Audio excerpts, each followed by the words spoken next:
Welcome to this New Thinking for a New World podcast of the Thalberg Foundation. What is the state of the Union?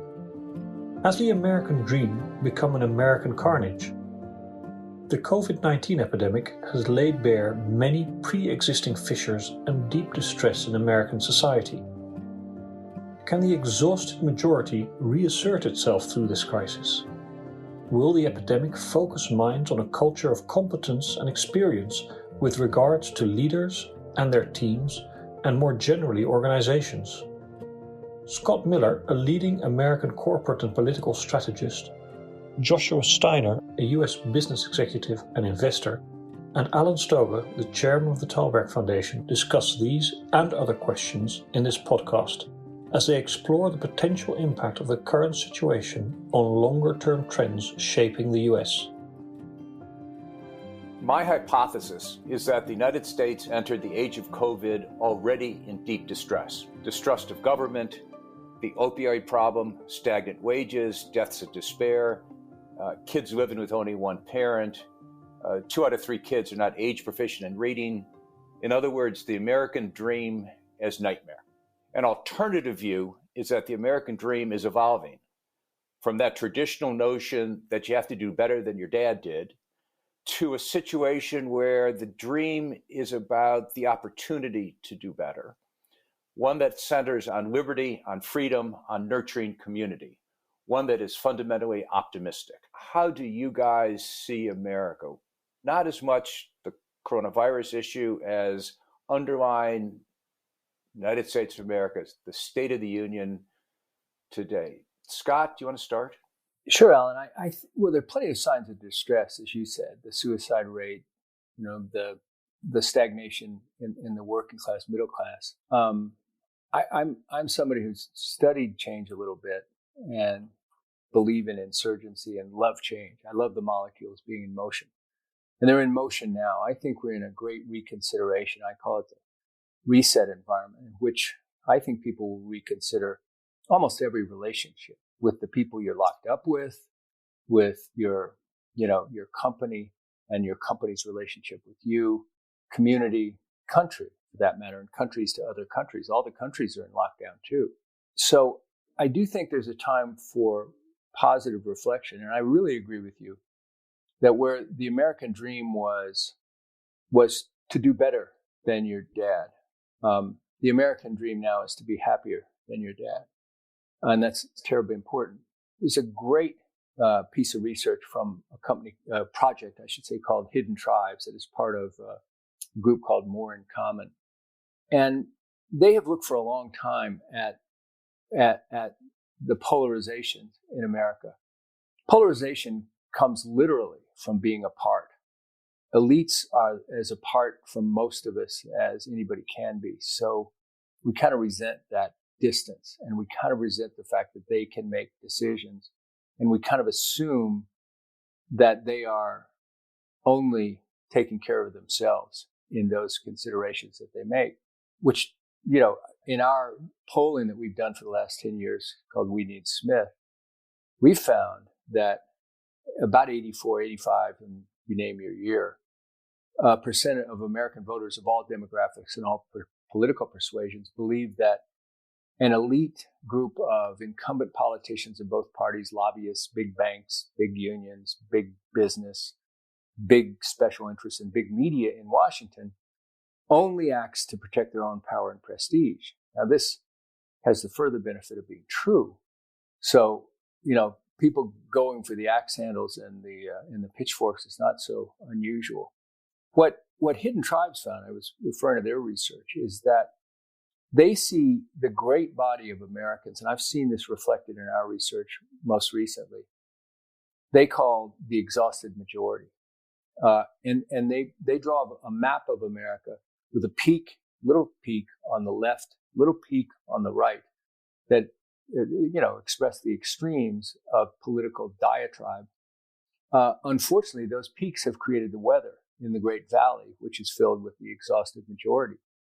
And what I picture, and from our research as well, people so want out of this poisonous dialogue that I picture kids up in a bedroom pulling the covers over their head, listening downstairs to their parents yelling and screaming and maybe throwing sharp objects at each other. And they just want to disappear. They want to get out the window. And that's the way most Americans are. They don't want to be a part of this. And that's incredibly positive. So I see hopeful signs along with distress. And because change, the American people voted for change in every election in my lifetime, except when they've had an obvious incumbent to elect. They've always voted for change, and they've always pulled the only change option out of it. So we'll see how that plays too. But Americans really accept change, and they love choice. And so our political environment will always be volatile, I believe. Joshua, the American dream, how do you think about it? Well, first of all, it's nice of you to invite me to do this. And I commend Talberg for trying to step back from the day-to-day politics and the minute-by-minute actions that people are taking on the ground to think about some of the broader themes. Warren Buffett has a great line, which he used in the context of investing, which is when the tide goes out, you find out who's been swimming naked.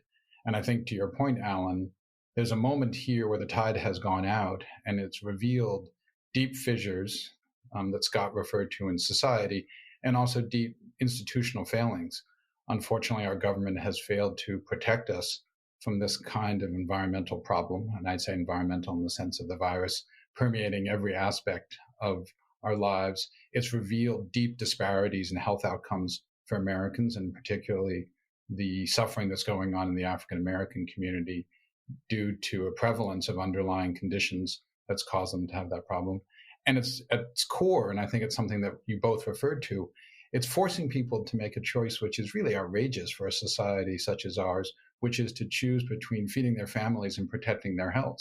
And it's unacceptable in so many ways that people are forced to make that choice, that in order to provide for their families, to feed themselves, to house themselves, they're being forced to put themselves in danger and are actually protesting because they feel that they have to choose their economic well-being. So that's probably where I agree with you. I probably don't agree with you both in one other respect, though, which is that choice between an economic well-being, the aspects of what has characterized our economic system in this country, and on the other side, I think what Scott described as a pursuit of happiness, or a little bit what you did, Alan, a prioritization of those kinds of emotional well-being factors. I don't think those are quite so diametrically opposed as maybe you suggested. I do think what you're seeing is a gradual shift and a reprioritization, especially among younger Americans, to step back and say that aspiration that had been presented to me as the most important thing, well, we know, in fact, it's not working particularly well for many Americans. It's not led to a system which is as just as it should be. And by the way, I'm not sure it's the most important thing in my life. I don't think those things, however, are completely diametrically opposed. Do you think Americans are by and large angry today, Joshua? Yeah, no, I think there's a lot of America that is angry. And I think the reality is a lot of America has a right to be angry. So let's just talk about the changes that have gone on in society, some of which I think are profound and which I think have justifiably led to concern. Everyone talks about globalization and what that's meant in terms of manufacturing jobs.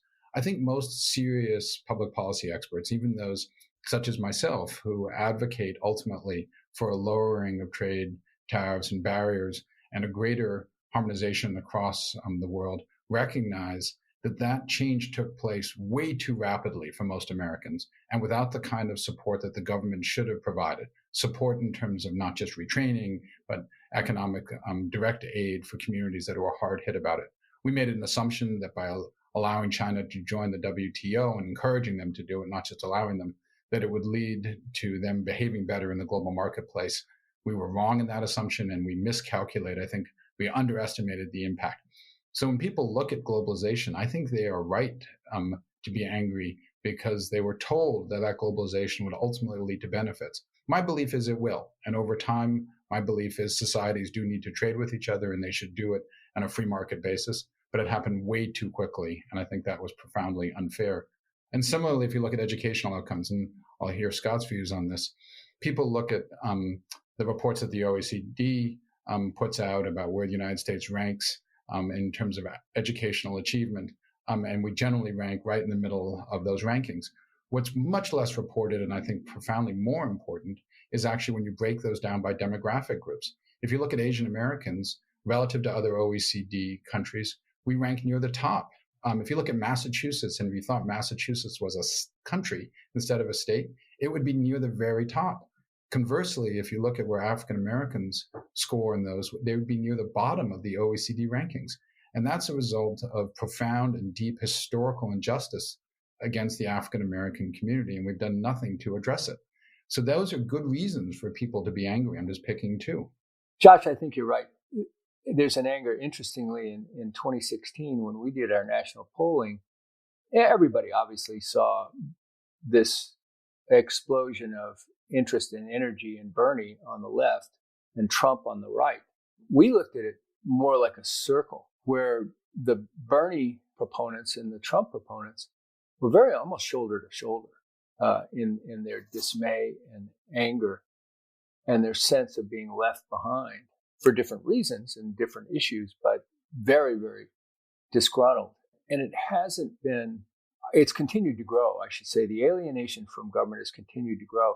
The problem, if you're caught with this Hobbesian choice, of you're going to have health care or you're going to have a place to live or you're going to have enough to eat, is that the American people don't trust government to manage any one of those three things. And they're pretty much living up to that disgust. I should say the government is, and always does. It's a huge structural challenge. And I keep assuming I think that in this reset environment, the fulcrum of all the decisions we're going to make about what's important and not is called essential. That word, which has come up a lot in new relevance in this pandemic. And I think we're going to be deciding what's essential and rethinking what's essential. Now, companies are going to do that and decide that a third of their employees are not essential. And they will pay a better living wage to the essential, but then they're going to flood the market with non-essential, mostly people who were trained for service jobs, that's going to call for incredibly big changes in thinking by government. My hope is that this new federalism will gain some kind of traction and we'll get some 50 different answers to that terrible question. We're sitting at the start of what could make the Great Recession look like a speed bump. We have forecasts for what they're worth of 30% unemployment. We have the potential for absolutely massive dislocation in a world where we don't trust government. Do we worry about literally social unrest of the sort that we haven't seen in the United States for a long time? It's very easy to go to the place that you're describing, Alan, which is a understandable reaction from large numbers of Americans out of anger towards government and its failings, out of fear for their ability to provide for their families, out of real disgust with whether our healthcare system has failed them. That dark picture, I think, is relatively easy to paint. I am by nature an optimist, and I think the country's history has given us reasons to be optimistic.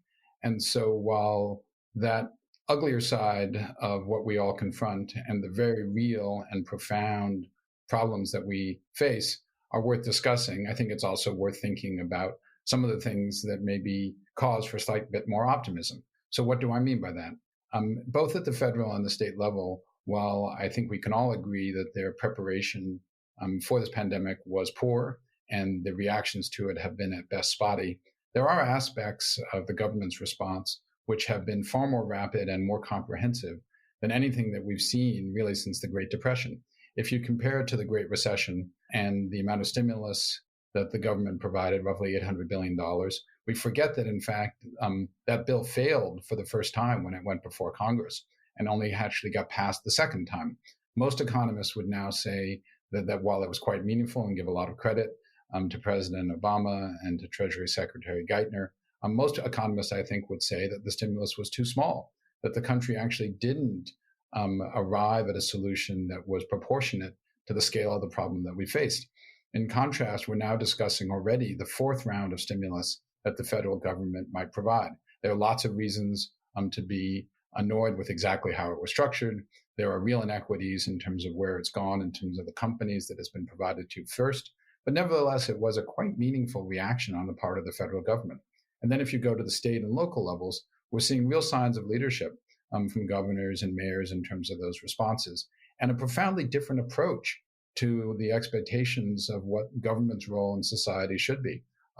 The reasons that they are doing that are obvious. The concerns that you express, I think, are the underlying root of their willingness to explore things they never would have considered as recently as 3 months ago. You have Republicans voting for wholesale forms of federal support for businesses, massive amounts of unemployment funding. You have the Federal Reserve buying securities, which were really unimaginable just a few months ago. And by the way, were unimaginable even in the context of the Great Recession.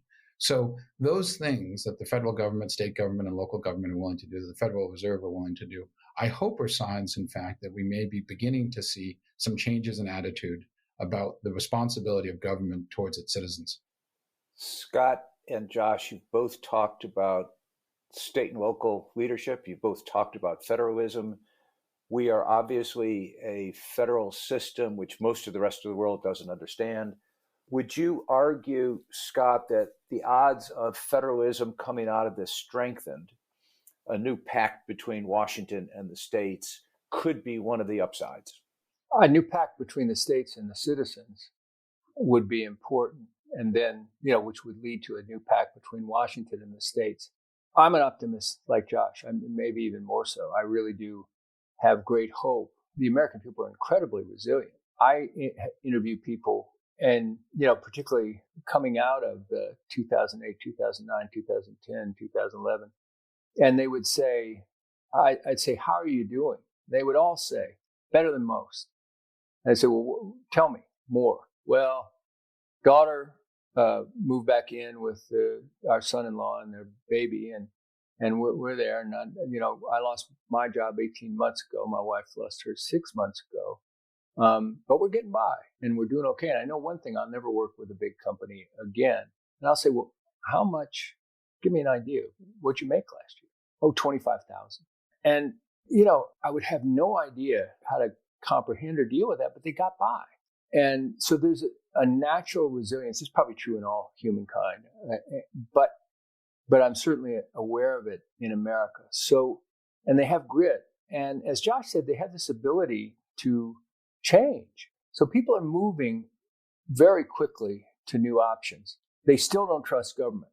And I think there is, however, this growing, what I call the culture of competence. There's this incredible respect for people who actually can do things really, really well. Not all EMS workers, not all the people who are in the ambulances and on the front lines, but a lot of them. They're so good at what they do. There's plumbers and welders and stuff that we see in our everyday life that are just so good at what they do. It's just stunning. And then so I think this idea of competence may begin to change local and state elections before it changes the national election. Our national elections are still warped by campaign finance, even more so than certainly the congressional elections are, because they've been rigged, and certainly the national election because it's been rigged by stupidity. But local elections haven't, and I have some great hope for that people will be putting competence in there along with other attributes, nice hair and good presentation skills, but not so much identity as capability.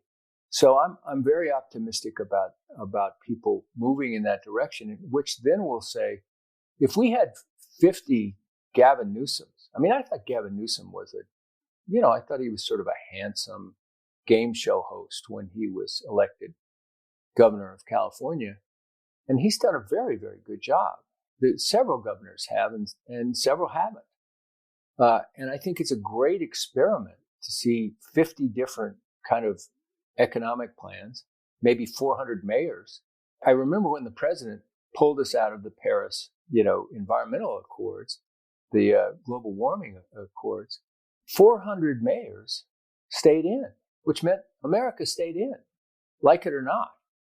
Anyway, I think the propositions are changing somewhat. I think because confidence is going to be so important that it'll put a new value on it. It won't affect the national race for a while to come, but it will on a local level, I believe. In the middle of this crisis, we suddenly see scientists sitting next to governors, sitting next to a president, sitting next to prime ministers around the world, apparently with their advice being taken, considered, in some cases driving outcomes. Josh, is this one of the potential upsides, Scott's competence, my hope for expertise to be brought back into, in a substantial way, political decision-making? One would certainly hope so, and I completely agree with you that the term expert has been pilloried somewhat, and I think somewhat understandably, partly because in certain fields it's very difficult, in fact, to be an expert where your predictions turn out to be true. Economics probably being the best example, and people, I think, have been understandably cynical about the ability of economists to accurately predict not only the direction of the economy, but the steps most likely to lead to a better outcome. And that has led, as you said, to a certain degree of cynicism.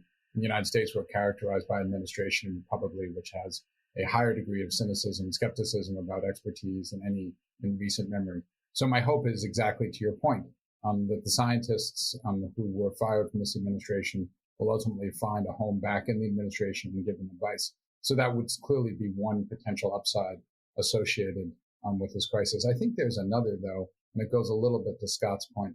I think what we're finding is that the people and the companies, the organizations that are best capable of surviving this and ultimately providing either services in the case of government or employment for the sake, in the case of companies, or services to their communities in the case of NGOs, are those which do have strong leadership, as Scott suggested, and Gavin Newsom would be a good example, but have also built really strong teams. And so I think the larger point around yours, Alan, about the importance of expertise in scientists is you actually need a mix of people, some of whom bring very clear and academically grounded theoretical expertise. Those would be people like epidemiologists in the context of this crisis.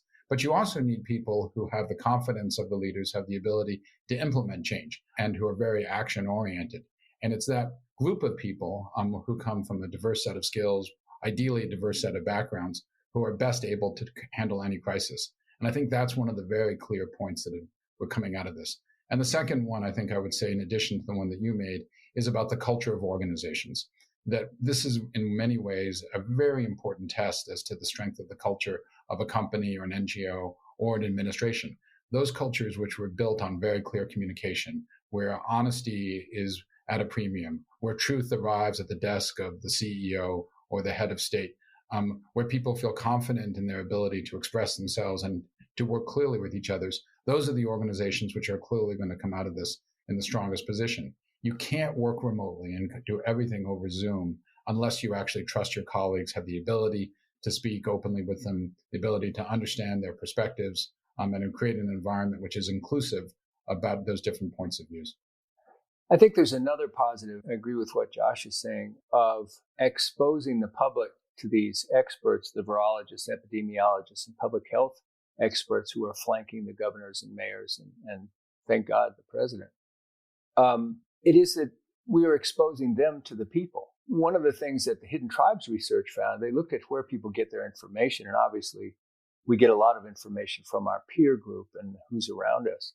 And what they found was that progressive activists with advanced degrees essentially have no contact with anyone else who is not a progressive activist with an advanced degree. And that shielding, it's natural. And the same thing's probably true of the rednecks in Rabun County. But the fact that we're seeing these teams that Josh refers to and seeing them interacting, even seeing the president pay attention to them, who doesn't seem to pay attention to anyone but himself, there are people who do have contact with the public all the time.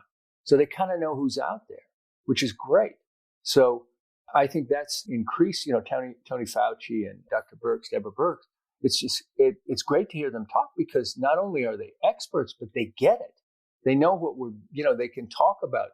No, can your pet get it? Yes. Can you get it from your pet? No. I mean, those are important considerations to ordinary people, and they need to know that the experts can think in ordinary terms. That's a big step for me. Just to build on one point that Scott was making, I think it's also the combination of expertise and experience. Because to Scott's point, there's a history, unfortunately, of too many experts speaking only to themselves and having no experience translating what they have to say, or equally importantly, inspiring others to listen to them.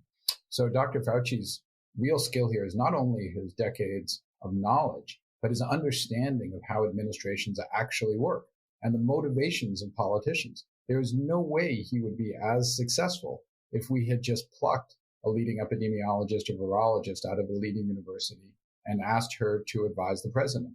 She would be unfamiliar with the way Washington works. She would be unfamiliar with the motivations that drive politicians. She would be unfamiliar with the likely political dynamics within the White House.